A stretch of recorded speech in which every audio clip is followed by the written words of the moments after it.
Olá, bom dia a todos, a paz do Senhor Jesus Cristo de Nazaré, que Deus te abençoe e te guarde, em nome de Jesus, neste dia chamado hoje, direto deste monte.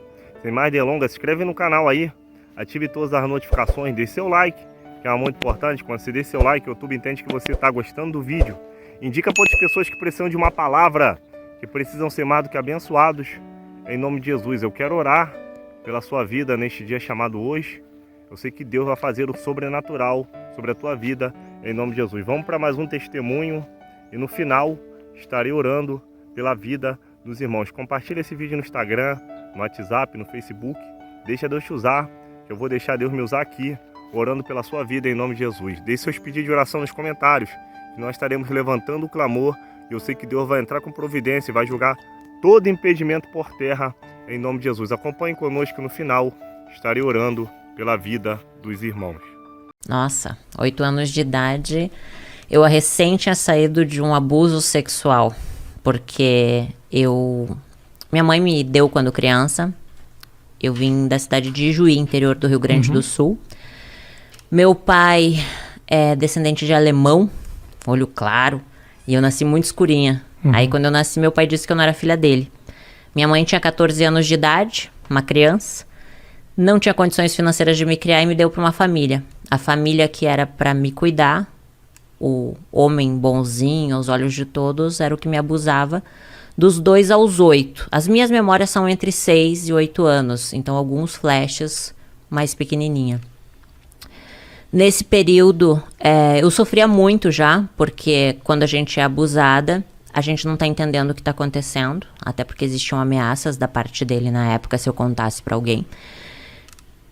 Fui contar pra minha mãe só aos 21 anos, em uma crise onde eu culpei ela. Então tinha muita mágoa da minha mãe, muita mágoa do meu pai. Aos 8 anos, a minha mãe de criação viu esse homem me abusando. E eu amava muito ela, era uma professora de português lá em Juí. E ela cuidava com muito amor de mim, sabe? Eu via nela uma mãe, só que ela não poderia continuar me mantendo lá por causa dos abusos dele, porque ela viu e me devolveu para minha mãe, só que não contou nada para ela. Antigamente as pessoas ficavam casadas, né, não se separavam por nada, então ela não poderia se separar daquele homem porque ela tinha construído uma vida com ele. Você tinha noção disso naquele momento? Não, naquele momento não, né, eu era uma criança que tinha que me separar da mãe que eu amava, que era minha mãe de criação, pra finalmente morar com a minha mãe. Só que minha mãe era uma criança. Eu acredito, Rafa, hoje, que a pessoa não pode dar o que ela nunca recebeu. Se tu não recebeu amor, tu não sabe dar amor. Então, a vida dela foi um pouco assim foi também. Um pouco, eu não vou expor muito ela, né? Okay. Mas ela passou por muitos problemas também. E aí eu me tornei uma adolescente muito rebelde. A gente não tinha amizade, eu e minha mãe. Ela brigava muito comigo, me batia muito. Então, aos 11 anos, eu comecei a fumar cigarro, beber, colocava piercing para chamar atenção, até eu tenho a sobrancelha rasgada aqui, porque eu mesma furei a minha própria sobrancelha na frente do espelho, botei um brinco gigante, porque eu já queria chamar atenção. Na verdade, eu queria ser amada, né? Eu buscava a atenção das pessoas, né? Aceita. Então, com 11 anos, eu sofria isso, sabe? E eu era muito magrinha. Então, eu via as meninas gostosonas, assim, tipo, nossa, os meninos querem ficar com elas. E ninguém queria ficar comigo. E aí, eu colocava meia dentro do sutiã pra ter, sabe, peitos. E passei por vários problemas naquela época de depressão, só que eu não entendia, porque naquela época a gente não conseguia conversar com ninguém, não tinha internet como é hoje. Então, nas minhas agendas eu falava que eu queria morrer, que eu queria matar todo mundo. Só desculpa te interromper, mas o abuso acabou da onde, assim? Só quando a minha mãe de criação viu ele me abusando sexualmente. Então teve um confronto. Né? Isso, aí ela me deu pra minha mãe. Tá, e aí momento. Minha mãe morava em Porto Alegre. Então eu saí de Juí pra Porto Alegre pra morar com a minha mãe. Minha mãe, uma criança, né? Imagina, ela me ganhou com 14 anos. Minha mãe tinha que trabalhar muito de manhã e de tarde, chegava muito de noite. Então a minha vida era comer miojo e salsicha. E aí, ir pro colégio sozinha e voltar sozinha. Então, ali eu me tornei muito rebelde, porque a minha mãe queria que eu fizesse comida, limpasse a casa, obrigações de um adulto. Sim. E ela não sabia conversar comigo, então ela me agredia muito. Assim, de agressões, assim, de me violentar mesmo, sabe? Com palavras também, palavras que me machucavam. Então, eu nutria muito ódio dentro de mim. Com 13 anos eu comecei a fumar maconha. Com 14 anos eu fugi de casa. Vendi todas as minhas fitas de videogame pra poder fugir de casa. E peguei todos os ursos e fugi com os ursos. Aí fui pra uma vila lá em Porto Alegre. E a minha mãe me achou com a polícia. Daí quando a minha mãe me achou, ela disse, agora tu vai morar com teu pai. E eu não conhecia direito meu pai. Mas foi bom, foi um período muito bom. Meu pai é uma pessoa incrível. Aí eu consegui conhecer ele de verdade, né? E acabei tendo minha primeira relação sexual com meu meio-irmão. Porque pra mim eu não conhecia ele. Ele era filho do meu pai, um menino bonito da minha idade. A gente começou a ir pros bailes junto, bebi e acabou rolando. 13 anos mais ou menos? 14 anos. Só que assim, até então, eu nem entendia direito o que era irmão. Sabe quando a vida vai acontecendo, você é uma criança, você não tem um pai e uma mãe pra te orientar em nada. E você aprende pelas situações que te colocam. E nem valores, princípios, não existia um direcionamento. Nunca, tipo, alguém disse assim, olha, vai estudar, vai fazer uma faculdade, sabe? Não existiam esses valores. E aí, com 14 para 15 aconteceu isso. Aí, na festa de 15 anos, a minha mãe foi lá e disse, filha, eu te amo, volta pra casa. E eu amava a minha mãe, por mais que ela me batesse, ela era minha mãe, né? Claro, óbvio. E aí, quando eu fui morar com a minha mãe de volta, eu tava no colégio. Um lencinho pra mim aí, ô Matheus. Aí eu tava no colégio e conheci o pai do meu filho. E aí na família dele eu vi a família que eu não tinha. Aquela estrutura familiar de churrasco final de semana, sabe? Os filhos debaixo da asa da mamãe. Minha sogra muito carinhosa comigo. Então eu me apaixonei pela família dele. E eu era uma criança, eu tinha 15 anos. Aí o meu ex-marido, na época, tinha 16, uma criança também. Sim. Mas a gente, nessa idade, a gente já acha que a gente é adulto. Aí a gente queria ter um filho. Então, imagino também que a sua vontade de amadurecer era para escapar de muita coisa que da infância não tinha sido das melhores. E a minha mãe me batia até no rosto. Imagina eu aos 15 anos apanhando no rosto, sabe? Era uma forma de fuga. O casamento foi uma fuga. E aí eu me casei achando assim, bom, agora eu vou ter minha casa, vou ter minha família, né? Vou ter o meu filho, vai ser para sempre. Só que quando eu me casei, eu era uma criança. Então eu morava com a minha sogra e foi maravilhoso. Aos 21 anos, quando a gente foi morar sozinho, eu e ele, a gente comprou um apartamento, eu me vi uma criança cuidando de outra criança, mimada, porque a minha sogra me mimava, eu não sabia cuidar da casa. Então eu brigava por causa de um copo de água na pia, uma toalha em cima da cama, sabe? Então nosso casamento virou um inferno, porque eu não sabia ser uma boa esposa, eu não sabia. Difícil, era uma criança. Eu era uma criança. E aí, aos 21 anos, só que ali, Rafa, a ambição cresceu dentro de mim. Porque eu comecei a ver as pessoas... Sabe quando você começa a ver o mundo? Pô, a pessoa tem carro. Eu quero ter um carro, sabe? Eu quero me vestir bem. Você começa a ver que existem pessoas que crescem financeiramente. Então, eu era coordenadora de RH de uma empresa de marketing promocional em Porto Alegre. Eu comecei como demonstradora no supermercado. E como eu sempre fui muito comunicativa e feliz, assim, sabe? A empresa que eu trabalhava me contratou como recepcionista, depois auxiliar do RH e depois coordenação do RH, mesmo sem faculdade. E aí eu dava o meu melhor, sabe? A primeira a entrar, a última a sair, sempre fiz direitinho o meu trabalho e sempre cresci assim. Aí com 21 anos, meu casamento acabou e aí eu me vi cheia de conta para pagar. Na época, eu contratava meninas para fazer evento nas feiras. Perfeito. E aí, quando eu falei com uma amiga minha, que eu tava com uma crise financeira, ela disse, olha, eu tenho uma amiga que fechou numa casa noturna e ganhou R$500. Eu disse, pá, R$500? O que ela fez? Ela tirou a roupa? Então eu vou tirar a roupa. Claro. Só que não foi bem o que aconteceu, né? Eu entrei... Eu não queria te interromper, essa história, ela tá muito bem contada, essa história, mas eu tenho um momento que a gente estava conversando, antes da gente trabalho na noite, que foi esse momento, teve um momento aqui que a gente estava conversando que você se emocionou, que foi quando você falou do começo dessa relação lá atrás. Por que especificamente esse ponto é um ponto muito sensível para você? Desculpa te interromper. Na verdade, assim, quando mexe muito na infância, é muito difícil, né, Rafa? Porque eu acho que tantos problemas no nosso futuro são evitados quando você tem uma base, entende? Só que não adianta ficar buscando culpados, porque a gente eu digo assim, ó, ninguém nasce mal, as pessoas se tornam más, né? Um bebezinho não nasce um bandido, ele se torna um. Pelo meio que ele vive, pelas escolhas, né, que ele faz.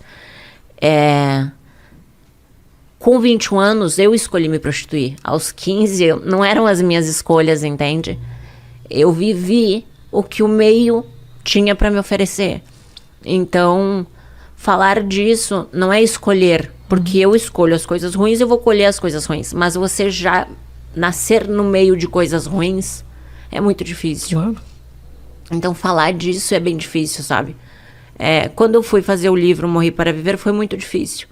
Porque foi mexer em coisas que é difícil de falar. Pô, imagina você vai falar que tua primeira relação sexual foi com o teu meu irmão. Eu já declarei que o primeiro orgasmo que eu tive foi com o cachorro da vizinha aos 11 anos, porque a vizinha trouxe o cachorrinho pra fazer sexo oral em mim. E são coisas que eu falo, 11 anos. São coisas que eu falo, Rafa, por quê? Porque me trouxe culpa há muito tempo. Durante muito tempo, a culpa, ela tava me matando. Falar sobre isso e ajudar as pessoas que ainda vivem esses traumas. Com certeza, entende? claro. Porque a sociedade, ela é uma sociedade que ela te cobra ser o melhor, ter o melhor, ser o mais inteligente, ter a melhor faculdade, né? Como se você fosse só valer algo se você tem aquilo que o mundo fala que você tem que ter. E, na verdade, eu sou uma pessoa que não sou nada no mundo, entende? Mas eu entendi que, às vezes, quando a gente fala sobre determinados assuntos, você ajuda a curar feridas. Quando você fala o que você sofreu, você tira um peso de dentro de você, você tira uma pedra que muitas vezes te leva à depressão. Apresentamos aí mais um testemunho. Eu quero orar pela vida dos irmãos, eu quero clamar. Deixe seus pedidos de oração que nós estaremos orando, clamando, bendizendo e glorificando ao nome do Senhor pela sua vida, em nome de Jesus. A Bíblia diz no Salmo 121, elevo meus olhos para os montes, de onde me virá o socorro. O meu socorro vem do Senhor, que fez o céu e também a terra. Vamos orar, eu sei que Deus vai entrar com providência e vai jogar todo o mal por terra, em nome de Jesus. Pai Celeste, neste dia chamado hoje, queremos te agradecer, meu Pai, por mais uma oportunidade, a qual o Senhor tem nos concedido de estar na tua presença, te adorando e glorificando ao teu santo nome. Toma cada servo e serva tua nas tuas mãos, vai abençoando e dando vitória, repreendendo, meu Pai, todo o mal, tudo aquilo que não provém de ti, que toda a ferramenta preparada contra o teu povo, a tua igreja, não prosperará, e que as portas do inferno não venham a prevalecer, Senhor. Vai repreendendo, meu Pai, todo o mal, toda a astuta cilada do adversário que se levanta da esquerda, da direita, da retaguarda, querendo fazer teus filhos parar e desistir da caminhada. Que neste dia chamado hoje, o teu nome venha a ser glorificado e exaltado em cada vida, em cada lar. Deus Todo-Poderoso, protege a cada família, a cada pedido de oração, meu Pai.